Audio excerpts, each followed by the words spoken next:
Hello! So before this video starts, I have a few quick announcements. 1. I now have a Discord server. And 2. I'm planning on doing a Gardic phone stream with viewers. The thing is, I have no idea if I can actually moderate a Discord server properly, because at the time of making this video I only use my server to give you guys updates or to announce stuff, without the need to use YouTube community posts all the time.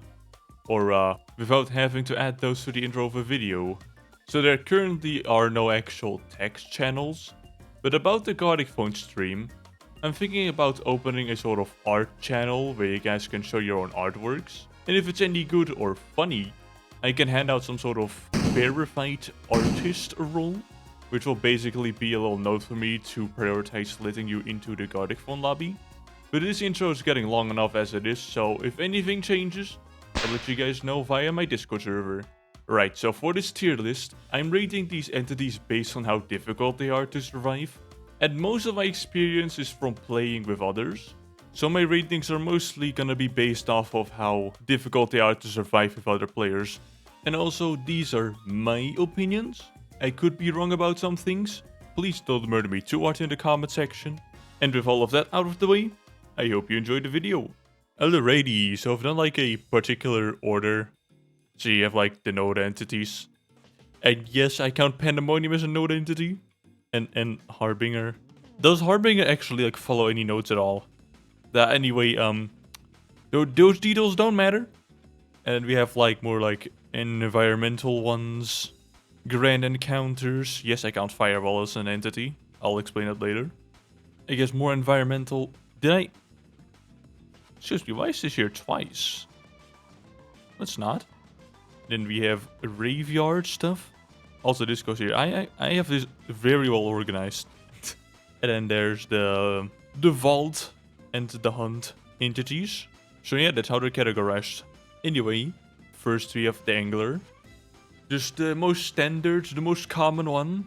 The lights flicker, rushes through the facility, hide in the locker, uses a spot. It's just mildly dangerous. Just the average, the normal node entity. Then we get to do the variants. And then we have Pinky first. Actually, Pinky doesn't do light flickers. Has like a high screech. I've like discussed all of this in my beginner's guide. And if you know what a node entity timer is, basically Pinky doesn't use it or doesn't reset it. Not sure how that works, but something could spawn right after Pinky. That's possible at least. Once Pinky despawns at least. I don't know where to put this. I don't think Pinky is that difficult to deal with if you're listening. I mean, this is mostly rated on my experience anyway, so I'm just gonna put it here. And then Frogger. It kind of like stalls for time in my opinion. How Frogger works is he goes back and forth. Like it goes to the last room, bounces back to the beginning, then comes back a second time, goes through the last room, and then he's gone. So just hop in and out of lockers to reset your claustrophobia, or cleith, I don't know how to pronounce it. Not claustrophobia. It's not that hard to deal with. I'd say Pinky is probably more difficult because of a lesser warning. Then Blitz. Blitz is actually difficult. You just don't get much time to deal with him. And sometimes you have like that he spawns in and you're down a long hallway, you don't have any lockers that are that close by, then it gets really dangerous. Especially with multiple players. I could put this higher maybe actually.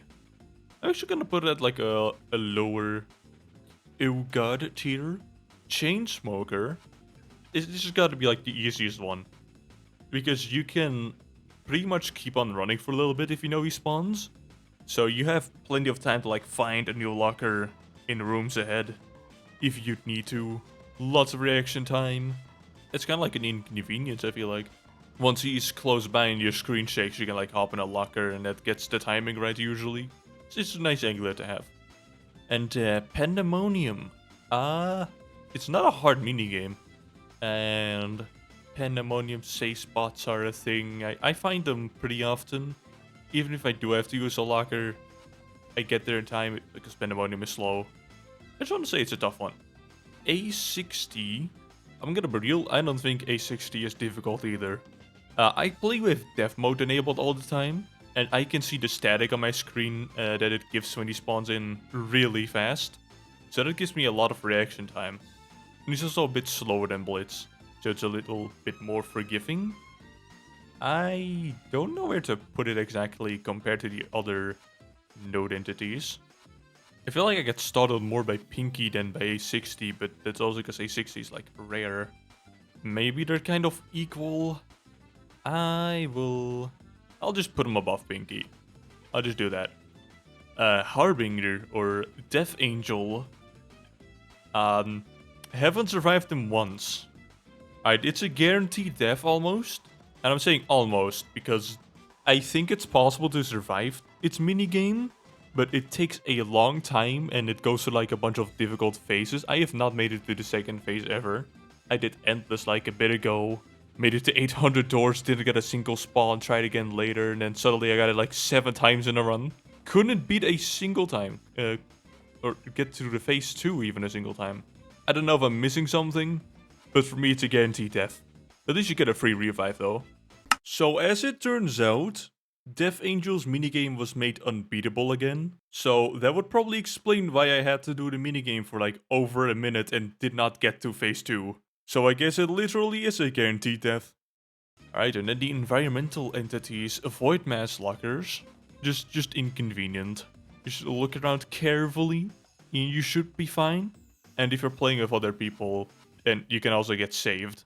So yeah. Infestation.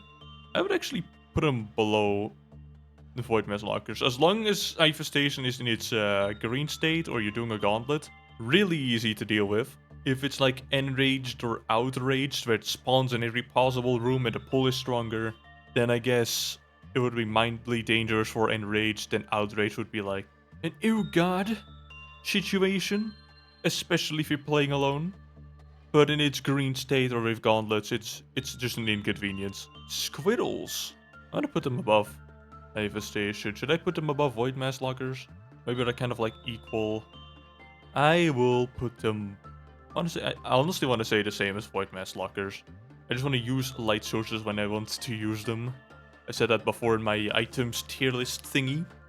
And since that tier list video, I've actually started to use other light sources more. And I think I would have done the tier list differently if I did it again. I've been able to deal with squiddles better. But still, yeah, it's just an inconvenience. Fake doors with the good people. I feel like it's a high inconvenience. And that's purely because I like using safe spots. Sometimes you have like fake doors that are kind of far apart. You need to check one or the other. And it takes a while to walk when something spawns in. And then I check for the scan lines if it's fake. And then finding out that the door is real. And I'm supposed to go away from the node pathing, that could screw me over. But specifically looking for the door itself. As long as I'm actually playing carefully a bit. It's like light work for using the safe spots in that scenario. It's mildly dangerous, so I want to say it's an inconvenience again. I feel like it deserves above squiddles, maybe? Let's just do that. Candle bearers. Maybe it's like mildly dangerous. It depends on what the room is. I've had like a glitchy room before, and I probably do not have the recording for it, so you're just gonna have to take my word for it.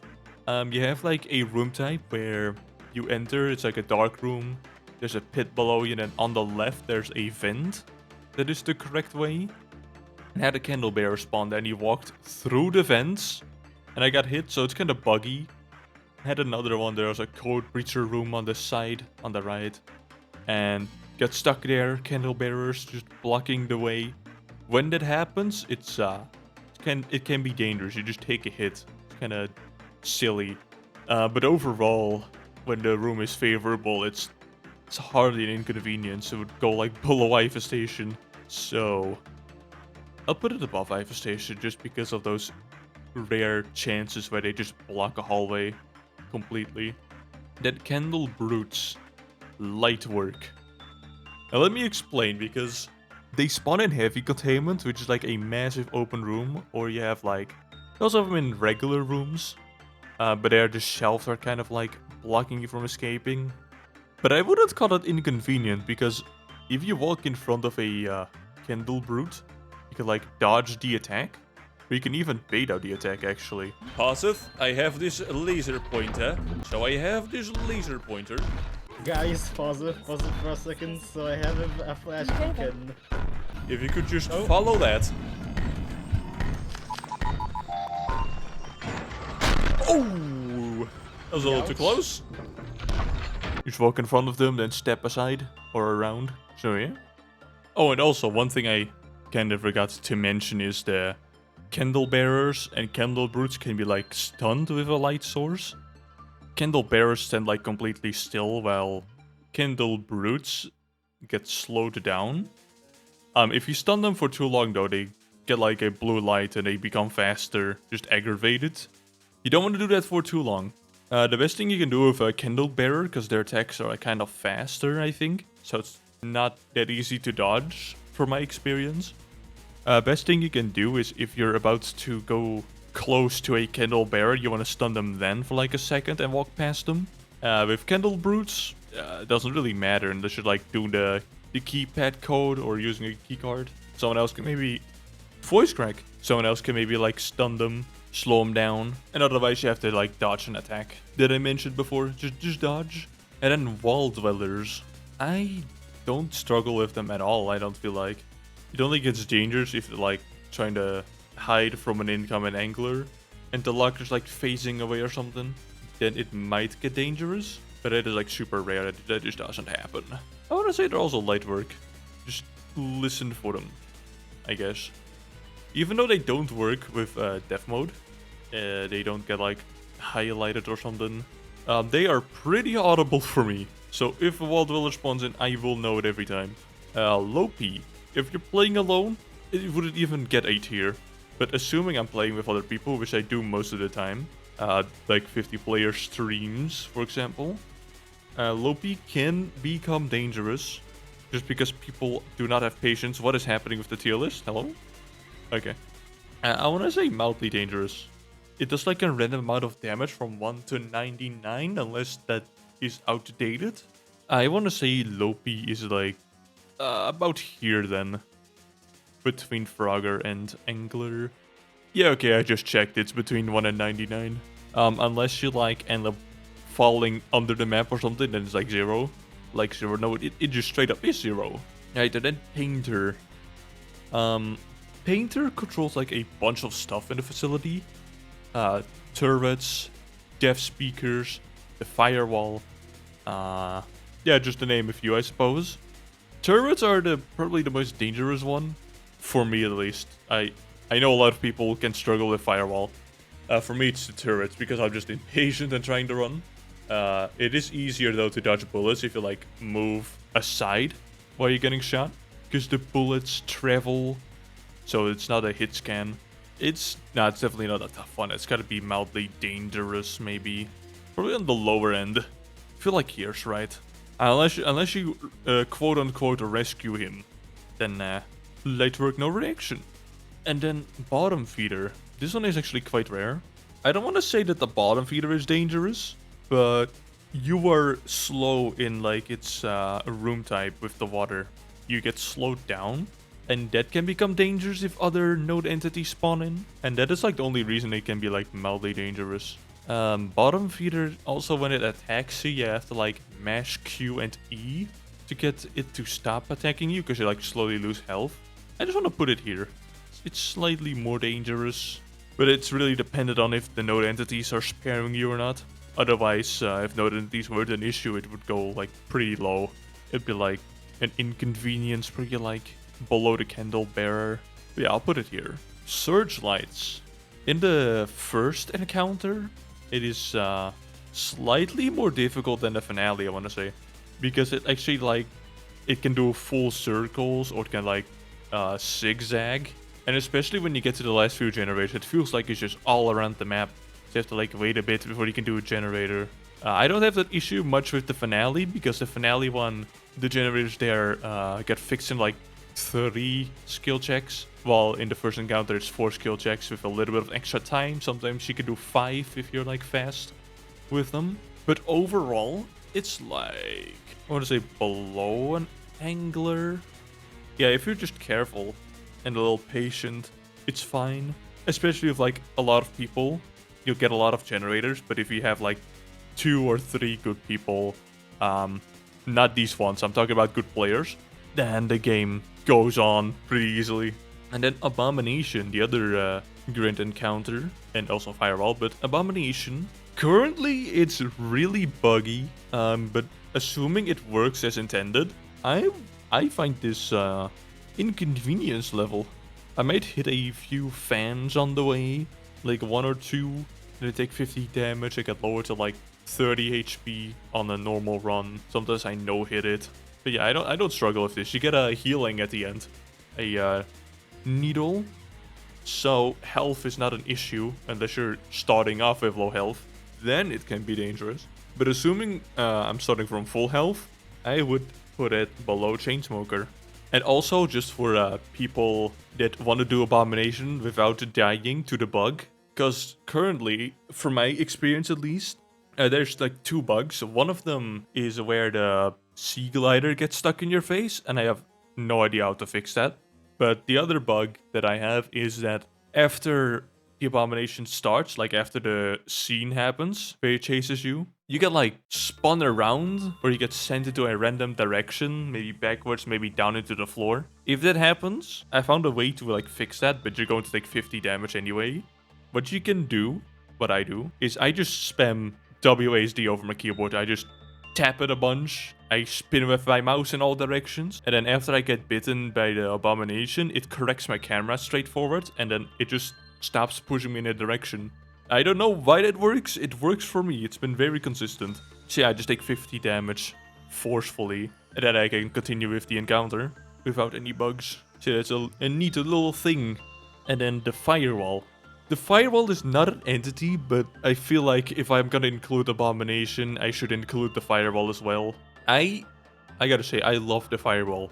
I feel like it's kind of divided with players on how difficult the Firewall is. Because for me it's really easy, but for other people, maybe it's like more difficult on mobile, or maybe like a low-end device cannot render it well. I don't really know. Some people struggle with it, some people are really good at it.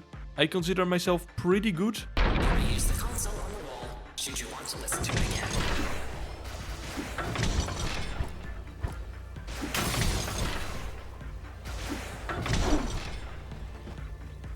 I actually speedrun this thing pretty well.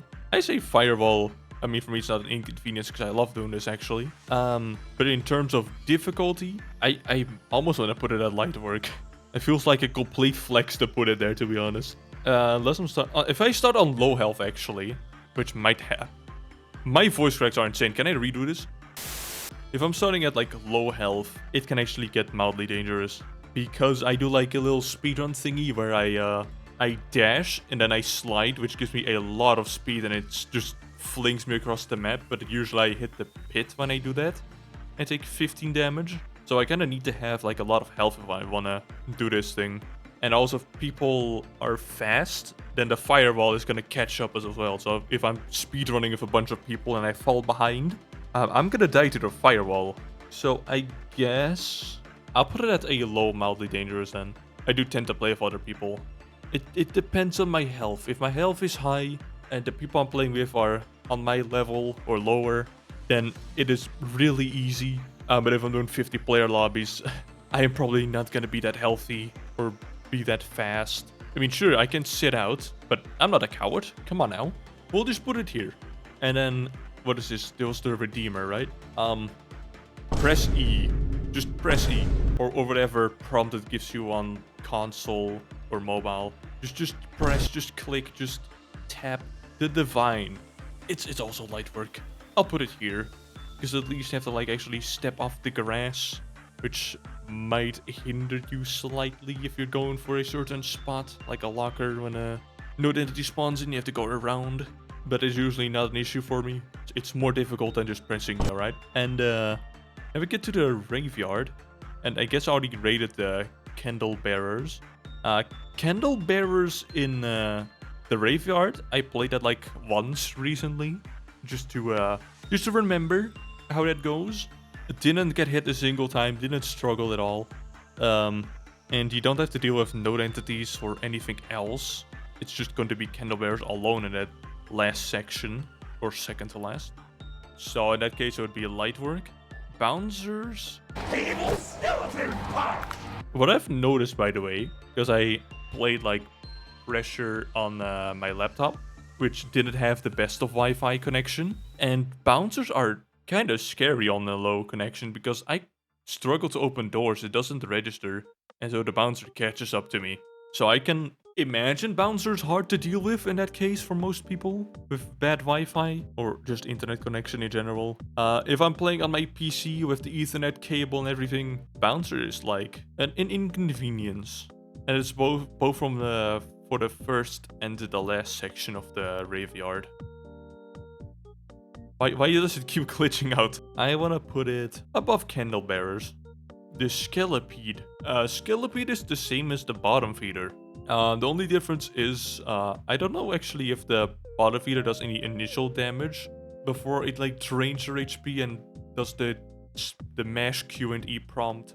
But the Skelepede just does a consistent 30 damage when it reaches you, which is like the only difference. They both have their water section, though the Skelepede does have a healing area in the graveyard. And what else? I feel like you end up in water a bit more with Skelepede instead of bottom feeder, so you deal with him a bit longer. But on the other hand, you don't deal with other node entities spawning in. That section is just dedicated for the Skelepede, just like how there's only candlebearers in one section and only bouncers in the other sections. I'm gonna put Skelepede lower because of the healing and it only being the only entity active through the section of the graveyard. I will put it at like a low, mildly dangerous. I could probably put it on inconvenient, but I've like not played the graveyard too much to say that I'm like good at it, but I didn't get hit by that thing either. And then there is this was witching hour, right? It depends, because we're at the vault / hunted entities. Witching hour in normal game at 3 AM is a guaranteed death with a revive token for free. But in the vault, it is very dependent. The vault is extremely dependent because if you're playing alone, dealing with the crooked is so hard because you have to keep your eyes on him at all times. But we're not raiding the crooked right now. We're rating the vault version of Witching Hour. You get like a 5-minute timer or like slightly more. And after that, it's a guaranteed dying there. I don't know. I played the vault twice. I died once and then tried it again and won. I played it for like 3 people, myself included, so 3 in total. The first time I died because I didn't hear Pipsqueak. The second time I made it with someone else, though I had to do like the last 10, they're called fragments, right?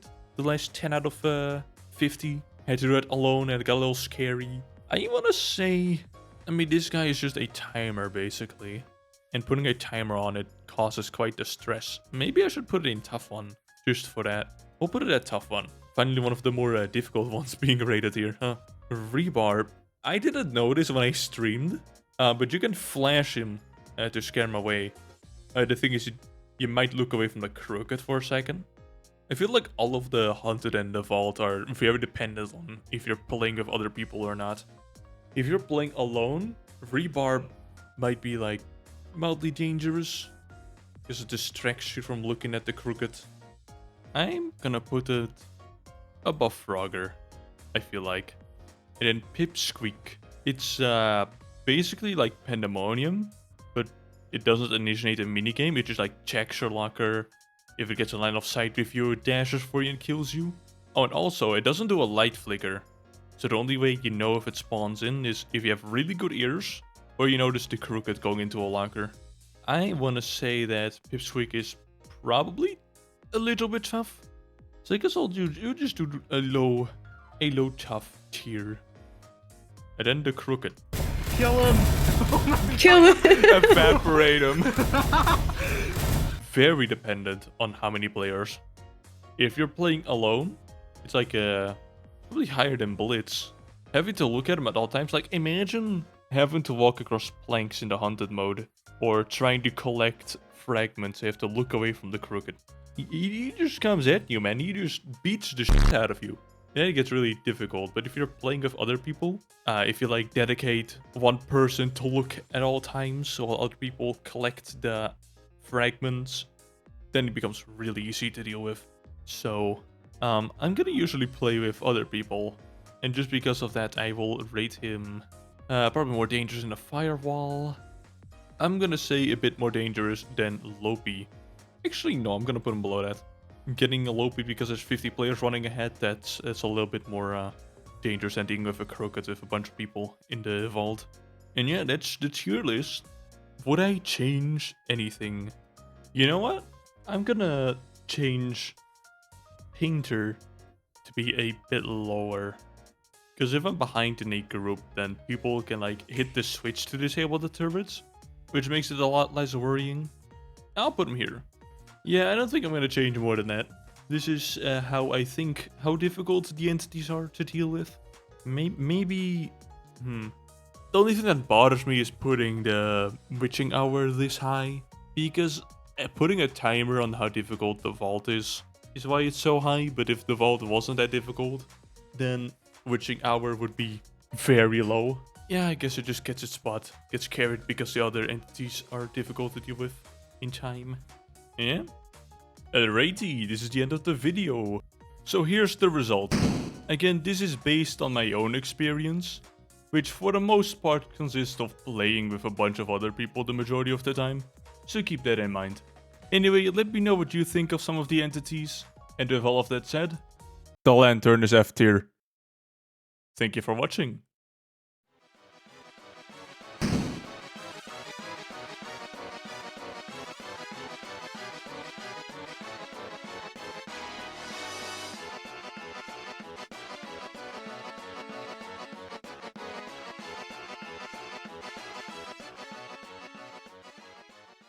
Ah!